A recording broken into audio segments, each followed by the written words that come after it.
رمضان تجلى وابتسم. أعوذ بالله من الشيطان الرجيم. بسم الله الرحمن الرحيم. يا أيها الذين آمنوا كتب عليكم الصيام كما كتب على الذين من قبلكم لعلكم تتقون أياما معدودات فمن كان منكم مريضا أو على سفر فعدة من أيام أخر وعلى الذين يطيقونه فدية طعام مساكين فمن تطوع خيرا فهو خير له وأن تصوموا خير لكم إن كنتم تعلمون. صدق الله العظيم. Alhamdulillah, kita sudah mendengarkan bacaan Al-Quran dari akhina fillah Ahmad Kamal Ba'asyir. Tadi pembacaannya qiraah siapa, Ustaz? Qaulun an-Nafi'. Qaulun an-Nafi'. Kalau biasa kita menggunakan riwayat Hafs bin Asim. Hafs an Asim. Tapi tadi memang ada sedikit perbedaan bacaan. Mudah-mudahan dengan kita membaca beberapa ayat mengenai puasa tadi, Allah menurunkan berkah dalam kehidupan kita. Amin. Baik yang membaca, yang mendengarkan, baik yang mendengarkan langsung ataupun yang mendengarkan lewat channel Huda Haromain. Amin ya rabbal alamin. Kemudian sekarang kita akan membaca tafsir An-Nukatu wal Uyun, Tafsirul Mawardi yang ditulis oleh Abil Hasan Ali bin Muhammad ibnul Habib Al-Mawardi Al-Basri, salah satu pembesar mazhab Syafi'i yang beliau termasuk Ashabul Wujuh. Tingkatannya di dalam mazhab Syafi'i beliau termasuk Ashabul Wujuh. Salah satu ulama yang memiliki kapasitas keilmuan yang sangat dipertimbangkan di dalam masalah mentarjih pendapatnya Imam Syafi'i. Kemudian di dalam ayat ini Allah SWT memulai dengan Ya ayyuhalladzina amanu, dengan nida, dengan memanggil orang-orang iman. Sebagaimana dalam riwayat, kenapa Allah memanggil dengan orang-orang iman? Karena sebagian ya ayyuhan nas, sebagian ya ayyuhalladzina amanu. Di sini ada hikmah yang luar biasa supaya kita ini paham bahwasanya perintah Allah Subhanahu wa taala ini akan ada nilainya kalau disertai dengan iman, dengan keyakinan bahwasanya yang memerintahkan kita ini adalah zat yang Maha Satu, zat yang Maha Esa, zat yang Maha Kuasa, zat yang Maha Lembut, zat yang Maha Kaya. Sehingga kalau kita mengerjakan perintah dari zat yang Maha Kaya, maka kita pun akan mendapatkan bagian dari kekayaan tersebut, yaitu berupa keindahan di dalam hidup ini, ketenteraman dalam hidup ini, kebahagiaan di dalam hidup ini. Ini hikmah kenapa ayat ini diawali dengan Ya ayyuhalladzina amanu. Kita dipanggil, iman kita dipanggil, supaya kita punya keyakinan bahwasanya yang memerintahkan perintah ini adalah zat yang Maha Kaya, zat yang Maha Lembut, sehingga kita pun mendapat bagian dari kelembutan itu. Ya ayyuhalladzina amanu kutiba alaikumusiyam, bima'na furidha alaikumusiyam. Wasiyamu min kulli syai'in al-imsaku anhu. Wa min qawlihi ta'ala inni nadhartu lirrahmani sawma ay sumta li'annahu imsakun 'anil kalami. Wa dhamma a'rabiyyun qauman faqala yasumuna 'anil ma'ruf wa yaqussuna 'anil fawahish wa asluhu ma'khudhun min siyamil khayli wa huwa imsaku 'anis sayri wal 'alafi. Ya ayyuhalladzina amanu kutiba alaikumusiyam. Maknanya Allah telah memfardukan, telah mewajibkan kepada kalian puasa pada bulan Ramadan. Dan makna siyam menurut bahasa adalah al-imsaku an, menahan untuk mengerjakan sesuatu. Dalilnya firman Allah Ta'ala, Inni nadhartu lirrahmani sawma ay sumta. Saya bernadar kepada Zat yang Maha Rahman agar saya tidak sawma, agar saya tidak berbicara, agar saya diam. Ini adalah perkataannya Sayyidah Maryam alaihissalam ketika beliau ditanya oleh orang-orang yang menuduh kalau beliau ini berzina. Maka beliau menjawab, Inni nadhartu lirrahmani sawma ay sumta. Maknanya diam, yaitu imsakun anil kalam, menahan diri untuk berbicara. Ini secara bahasa. Kemudian puasa secara syarak, innama huwa imsakun an mahdhuratis siyam fi zamanihi. Menahan diri dari perkara-perkara yang dilarang ketika waktunya puasa. Ini maknanya siyam secara syarak. Jadi dalam ini kita dijelaskan apa makna puasa menurut bahasa, apa makna puasa menurut syarak, menurut istilah syarak, menurut istilah agama ini. Yang pertama tadi kalau menurut bahasa artinya imsak an kulli syai'. Imsak an kulli syai' mutlak, menahan dari segala sesuatu. Sedangkan menurut istilah syarak, puasa adalah menahan diri dari perkara-perkara yang membatalkan puasa ketika puasa. Kemudian di sini dijelaskan, faja'ala as-siyam min awkadi ibadatihi wa alzamu furudihi. Allah menjadikan puasa ini termasuk ibadah yang paling utama, keparduan yang paling tinggi, sehingga diriwayatkan dari Nabi sallallahu alaihi wasallam, yaqulullah azza wa jalla, kullu amal bani adam lahu illa as-sawma fa innahu li wa ana ajzi bihi wala khalufu fami shaim atyabu indallah min rihil miski. Setiap amalan anak Adam adalah baginya kecuali puasa. Fa innahu li, maka sesungguhnya puasa itu untukku, wa ana ajzi bihi, dan saya sendiri yang akan membalas puasa tersebut. Dan sungguh bau mulut orang yang berpuasa lebih wangi di sisi Allah melebihi wangi-wangian kasturi. Dalam bahasa Arab, misak itu disebut kasturi kalau di Indonesia. Salah satu minyak wangi yang paling mahal, paling harum menurut orang Arab. Kemudian di sini Imam Mawardi menjelaskan kenapa puasa ini dikhususkan oleh Allah SWT. Setiap amalan anak Adam untuk anak Adam itu sendiri, kecuali puasa untukku, kata Allah. Apa yang membedakan puasa dengan ibadah yang lain? Maka di sini Imam Mawardi menjelaskan li amrayni, karena ada dua alasan. Bayana qaumu bihima sairul ibadat. Ibadah puasa dibedakan dari ibadah-ibadah yang lain.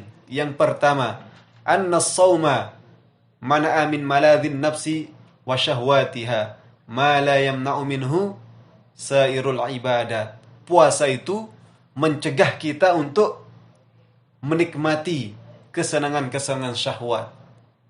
Berbeda dengan ibadah yang lain. Kalau ibadah puasa ini ada unsur kita dilarang, kita ditahan untuk melaksanakan pekerjaan-pekerjaan yang di situ ada syahwatnya. Makan, minum. Padahal makanan ini halal bagi kita. Kita punya istri-istri halal. Kita punya minuman-minuman halal. Nah, tapi karena Allah mengatakan jangan minum pada waktu sekarang, jangan berkumpul dengan istrimu waktu sekarang, maka kita pun meninggalkannya. Maka kita pun menahan nafsu kita semata-mata karena Allah SWT. Ini alasan pertama sehingga puasa ini menjadi sesuatu yang istimewa. Karena di situ ada unsur menahan nafsu. Wathani, kemudian alasan yang kedua, anna as-sawma sirrun bainal 'abdi wa rabbih la yadhharu illa lahu.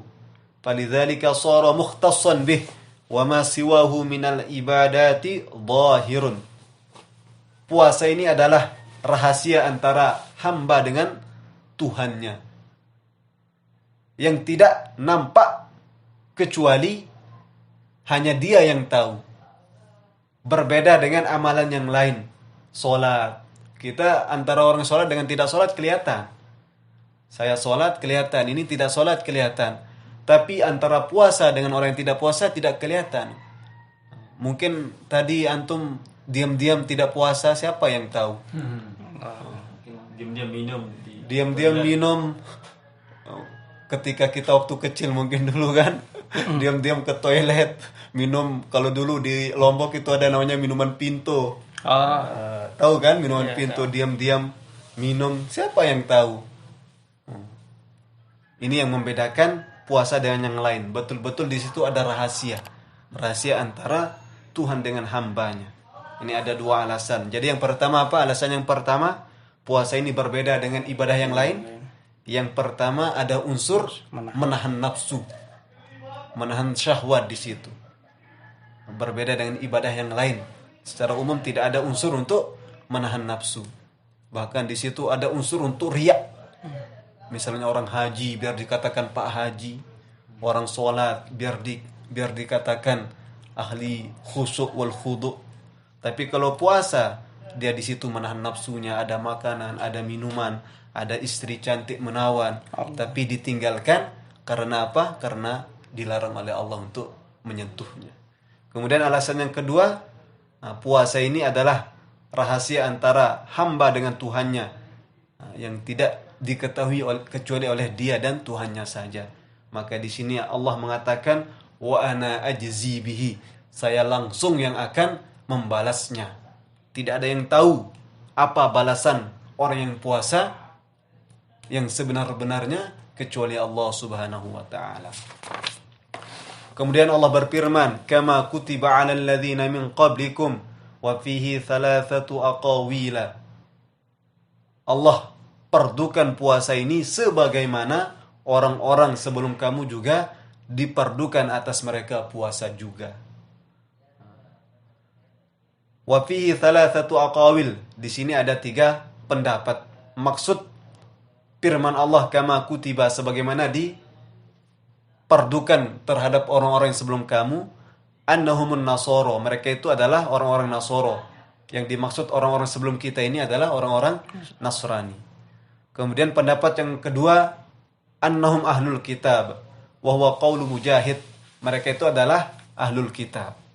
Kemudian pendapat yang ketiga, annahum jami'un nas, wa huwa qaulu Qatadah, mereka itu adalah seluruh manusia, dan ini adalah pendapatnya Qatadah. Kemudian para ulama berbeda pendapat mengenai keserupaan puasa kita dengan orang-orang sebelum kita. Pendapat pertama mengatakan annat tashbih fi hukmi shaumi wa sifatih. Keserupaan puasa kita dengan orang-orang terdahulu, orang-orang sebelum kita adalah masalah hukum puasa dan sifatnya puasa atau tata caranya puasa, bukan masalah bilangannya puasa. Ini yang serupa tata caranya. Ada keserupaan di dalam tata caranya. Ada keserupaan, tapi di situ ada perbedaan di dalam masalah tata caranya. Kalau orang-orang Yahudi dulu berpuasa, minal atamati ilal atamati, wala ya'kuluna ba'dan naumi syai'a. Mereka puasa mulai dari maghrib sampai maghrib. Dari maghrib sampai maghrib. Berbeda sama kita, dari terbit fajar shodek sampai maghrib. Tapi mereka 24 jam. 24 jam puasa. Kemudian mereka juga wala ya'kuluna ba'dan naumi syai'a. Mereka tidak makan setelah tidur sedikit pun. Misalnya ketika waktu maghrib mereka berbuka, tapi mereka tertidur. Maka kalau mereka bangun, mereka tidak boleh makan sampai maghrib hari kedua. Ini ketentuan orang-orang Yahudi. Sebagaimana di dalam kitab tafsir dalam Sunan Tirmidzi, hadis riwayat Abi Qais bin Sormah. Ketika beliau berpuasa pada awal-awal Islam, maka beliau tertidur ketika istrinya mencarikan makanan, beliau tertidur waktu maghrib. Maka setelah bangun, beliau kesusahan, beliau kelaparan. Sehingga turunlah ayat wahilla lakum Lailatul Siyam. wahilla lakum lailatus siyamir rafathu ila nisaikum. Maka sehingga umat ini diberikan kelonggaran. Puasanya bukan dari atamah ilal atamah. Puasanya itu bukan dari waktu maghrib sampai ke maghrib. Tapi puasanya itu dari fajar shodiq sampai terbit terbenam matahari, yaitu waktu maghrib. Dan kalau mereka tertidur waktu maghrib, ini tidak menyebabkan mereka tidak boleh berbuka. Berbeda dengan Yahudi, kalau mereka sudah tertidur ketika maghrib, maka mereka tidak boleh makan setelahnya. Kemudian waqad ruwiya 'anil Nabi sallallahu alaihi wasallam annahu qala baina shaumina wa shaumi ahli al-kitabi aklatus sahari. Perbedaan antara puasa kita dengan puasanya ahlul kitab, yaitu orang Yahudi, aklatus sahari, terletak pada makan sahur kita. Jadi ini adalah khasa'isnya umat ini. Makan sahur ini termasuk khasa'is, kekhususan yang Allah berikan hanya kepada umatnya Rasulullah SAW. Ya, ini adalah bentuk tasbih yang disebutkan oleh Imam Mawardi yang pertama, yaitu bentuk tasbih di dalam tata cara puasa. Tata cara puasa, ada kesamaan di dalam tata cara puasa. Kemudian pendapat yang kedua, tasbihnya bukan di dalam tata caranya, tapi di dalam adadus shaum. Anna tashbiha fi adadis shaum. Bahwasanya tasbih, keserupaan kita dengan orang-orang terdahulu di dalam puasa terletak pada jumlah puasa. Ahaduhuma anna an-nasara kana Allah farada alaihim siyama 30 yawman kama farada alaina. Allah mewajibkan puasa kepada orang-orang Nasrani 30 hari, sebagaimana Allah mewajibkan puasa 30 hari kepada kita sebulan penuh. Tapi perbedaannya apa? Perbedaannya di sini. Fakana rubbama waqa'a fil qaydhi. Mereka kadang-kadang ketika waktu yang sangat panas, ketika musim yang sangat panas, maka mereka memindah bulan puasa tersebut. Faja'aluhu fil fasli baina syita'i was-shaib. Mereka berpuasa bukan pada bulan Ramadan. Allah mewajibkan kepada mereka untuk puasa pada bulan Ramadan. Tapi karena pada bulan Ramadan sangat-sangat panas, maka mereka memindahnya pada musim baina syita'i was-shaib, yaitu antara musim panas dan musim dingin, maksudnya adalah musim gugur. Sehingga tidak terlalu sulit untuk puasa ketika itu. Thumma kaffaruhu bisawmi 20 yawman zaidatan. Kemudian mereka mengkiparahi perbuatan mereka memindah bulan puasa kepada bulan yang tidak semestinya, mereka menambahnya menjadi 20 hari. Sehingga puasa mereka jumlahnya 50 hari. Ini orang-orang Nasrani. Kita cukup ini. Kayaknya kita sudah mau berbuka puasa ya. Nah, mungkin untuk pertemuan kali ini cukup. Yang pertama tadi rahasia puasa. Kenapa dibedakan dengan ibadah yang lain sehingga puasa ini dikatakan wa ana ajzi bihi. Saya langsung yang akan membalasnya. Nah, perbedaannya tadi ada dua. Yang pertama, karena ada unsur menahan syahwat. Kemudian yang kedua, karena puasa ini ada unsur di situ rahasia antara hamba dengan Tuhannya. Kemudian tasbih atau keserupaan antara puasa kita dengan puasa yang terdahulu. Ada yang berpendapat, sebagian ulama berpendapat di dalam tata caranya, sebagian ulama berpendapat di dalam jumlah atau bilangan puasa tersebut. Kemudian para ahli hati atau ahli tarbiyah mengatakan, kenapa puasa ini selalu menjadi keperduan baik untuk kita maupun untuk orang-orang sebelum kita. Hikmahnya di dalam puasa ini ada sesuatu yang tidak bisa ditinggalkan di dalam perbaikan umat ini, dalam perbaikan manusia ini. Jadi dalam perbaikan madrasah perbaikan yang tidak boleh ditinggalkan, baik untuk kita maupun umat-umat sebelum kita, adalah puasa. Di situ ada rahasia yang kalau dikerjakan puasa ini, maka akan merubah satu bangsa, akan merubah satu negara, akan merubah satu kampung, akan merubah satu kota. Maka mudah-mudahan dengan kita puasa, Allah rubah kehidupan kita menjadi kehidupan yang mirip dengan kehidupannya para sahabat radhiyallahu ta'ala ajma'in. Amin ya rabbal alamin. Dan mudah-mudahan amal ibadah kita diterima oleh Allah Subhanahu wa taala. Kemudian yang terakhir, pesan kami dari Makkah Al-Mukarramah, pelajar Saulatiyah dan Al-Ghamriyah. Nah, ini pesan kita beribadah senantiasa berbaik sangka kepada Allah Subhanahu wa taala. Walaupun mungkin amalan kita sedikit, amalan kita banyak cacatnya, tapi kita harus senantiasa bersangka baik kepada Allah Subhanahu wa taala. Kenapa kita bersangka baik kepada Allah Subhanahu wa taala? Karena Allah itu Al-Hakim, Maha bijaksana. Misalnya sekarang ada seorang raja yang bijaksana, kemudian dia membuat pengumuman, sekarang siapa saja dari rakyat saya untuk menyerahkan hadiahnya yang terbaik kepada saya.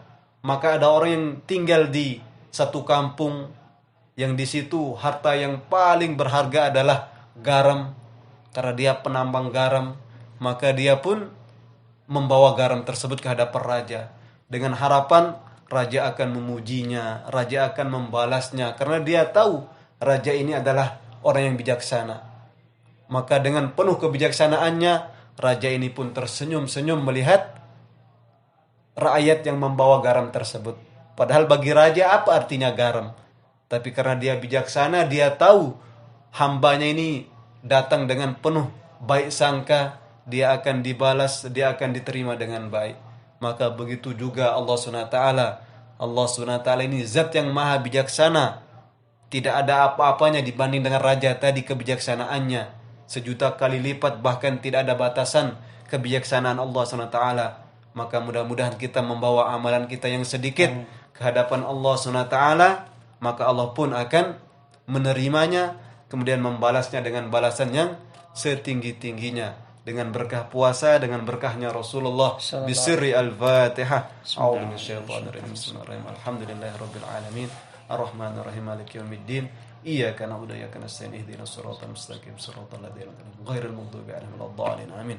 Kemudian kita lanjutkan dengan istighosah di luar bersama teman-teman insyaallah ya.